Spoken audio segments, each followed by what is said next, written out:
I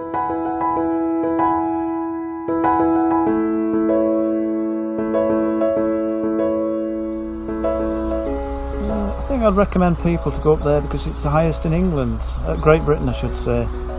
And if you want a challenge, the best goal to set, if you are a walker, is to get to the highest point in Great Britain. So walking up Ben Nevis is a real sense of achievement, isn't absolutely. it? To know that you stood at the highest point in the British Isles.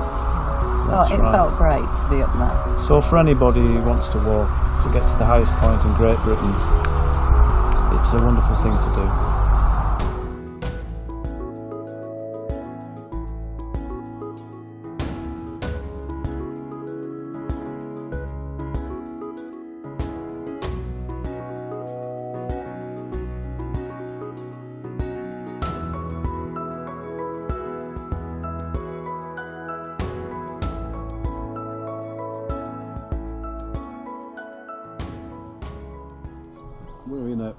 We're in probably one of the most scenic areas of Scotland.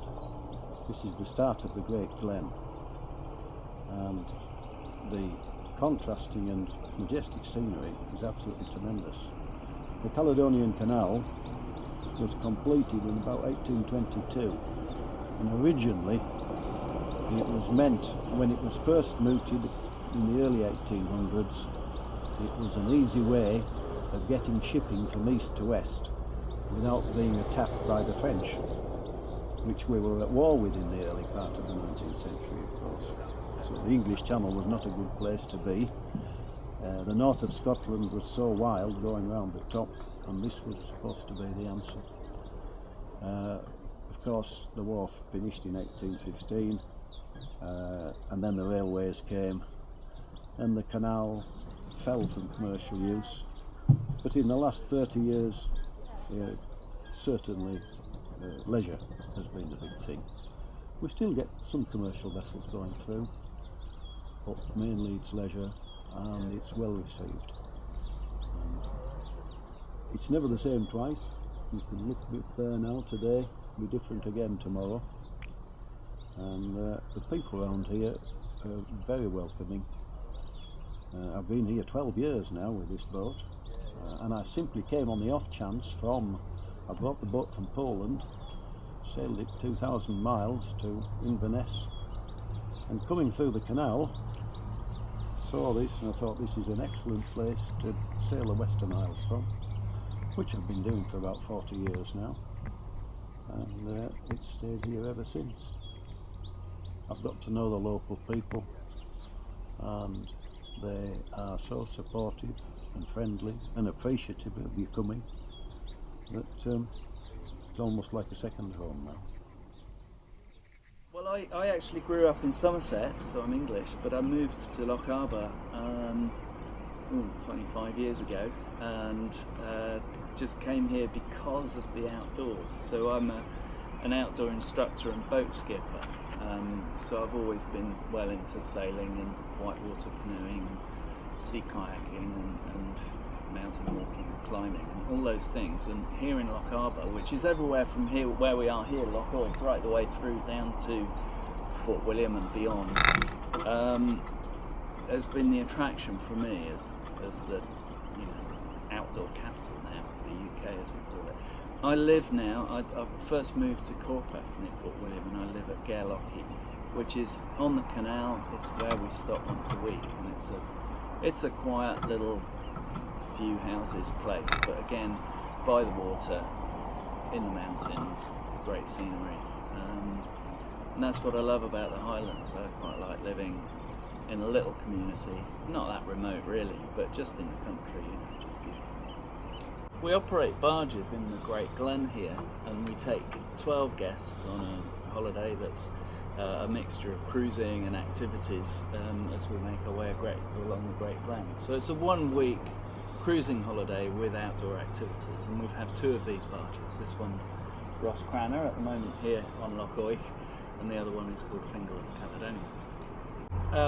We started in '96. That was our first year of operation, and that was with Fingal of Caledonia, and that we fitted out for the purpose, having basically the barge was already in the Fort William area and needed rescuing from a sorry potential death. It was just a sort of bit of a wreck really on the shore, and we put together a project to fit it out with cabins for 12 guests. So that was 96, and then Ross Cranach came along. We were looking to expand and get a second vessel, and come 2012 bought Ross Cranach and again fitted around, this time from a kind of a working boat. It was a working cargo boat based near Amsterdam, and we fitted her out, having brought her across the North Sea to the Great Glen, fitted her out for the purpose. So it's twin cabins, ensuite for guests, with a reasonable level of comfort. You know, we're not trying to do luxury cruises, and we're not rough and ready. We're comfortable cruises, good food, and a variety of different activities. So we have sailing boats and canoes and bikes, and we carry all that along with us, and there's great walking and biking in the Great Glen as well as the water activities. Like many people who've come into the Highlands, I'm really into the area. I love it. I feel I've got children at school at Spean Bridge. It's been a great school to have my kids grow up in, and they've got all sorts of opportunities that I just really like. You know, they go skiing in their time at school. You know, they get a chance to climb and do canoeing and things that obviously I make available to them as well. But I really like the way that the outdoors is very much kind of understood as part of the environment for those kids. Not all of them choose to do it, you know, but it is opportunities that those who want to can make the most of the area that we live in, and I really like that. Fort William's, it's an area that grows on you, I think. It's a very traditional, friendly Scottish town, but you've also got the added attractions of the mountain, Ben Nevis, the Ben Nevis Ski Centre, the canal running through the Great Glen. So you've got a throughput of tourists all the time, but you've got a really friendly core of local people as well. And it's a very refreshing place to visit. The air's lovely. Yeah, it's just basically a nice start-off point to do anything really. Cycling, as you say, yeah, going on the many canal, activities walking. are available, aren't they? Yeah, you can do lots of stuff. Yeah, walking, cycling, cruising, boating, drinking whiskey. there's so much to do, and it's such an attractive place. It really is. In the wintertime we get more walkers, climbers coming through, but not in the summertime. Lots of continental people from the Far East, America, they come from all over really.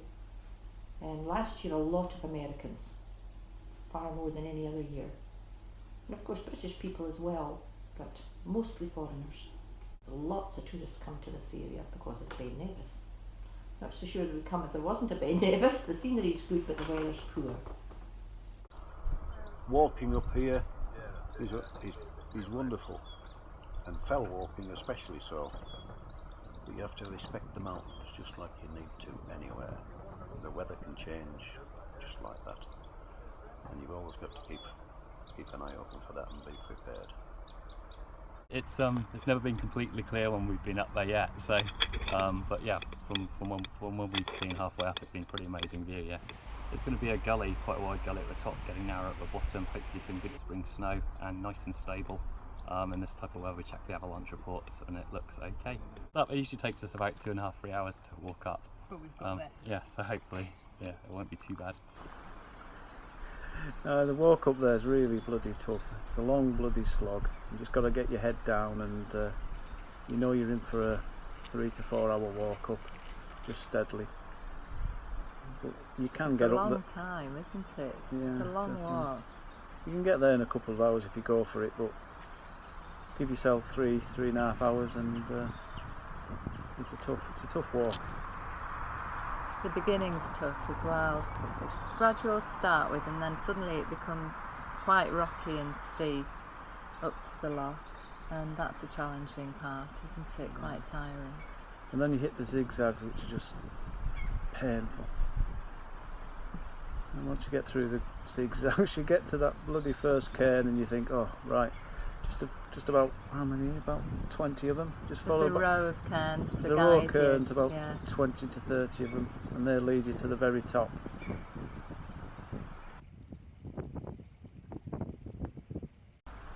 Well, you find all sorts of people doing it. Families, you see old people having a walk up there. Runners, see runners running up there. You see a wide spectrum of people. All abilities. It's for, and everybody can walk all or part of the way up and get some enjoyment from the walk, can't they? It's there for everybody, but not everybody goes to the top. Some people go to the lock, some people get to the waterfall. Yeah, and that's had right. Enough, and then. But if anybody goes to the top, they're in for a grueling walk up and down. Bloody hard work. I mean, if you don't want to walk up the mountain, you can go up on the gondola. 6 miles north at Nevis Range, you can go up in the gondola system. That takes you up the adjacent mountain. There's a coffee shop at the top. You can walk out on the plateau. I've done that. Walk, out on the plateau there, and that's lovely. So you don't have to do the hard slog up the mountain.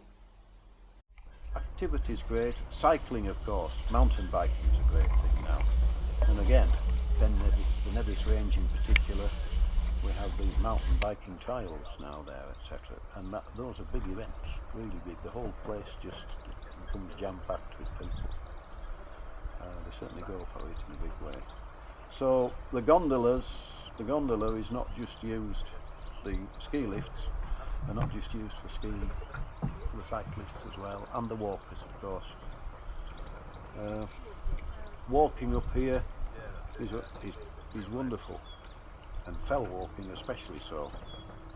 The skiing on Nevis Range, Anachmore, is when you get a good day, is absolutely fantastic. It's wild skiing. It can be very cold, very icy, but it really tests your skiing skills, and it is a very varied terrain, lots of access. It's an absolutely fabulous place to ski if you get the opportunity. Access to the ski resort is by gondola, very good gondola up to the middle station, and then all the pieces, if the full area is open, there's a chair access, there's button tows up to the summit, lots of great runs. It's a really enjoyable day. And it's nice to go up there even if you don't ski, and just there's a lovely viewpoint which you can walk to and have great views, and it's just nice to wander around and watch people skiing and mountain biking down from the top to the bottom, which has got a really good mountain biking area. Yeah, world class, yeah. Which you wouldn't get me bloody going down there, I tell you. I think in the Fort William area there seem to be an awful lot of tourists. I think it's becoming increasingly popular with the Chinese. There are an awful lot of English people who've come here to work and stayed and made their lives here.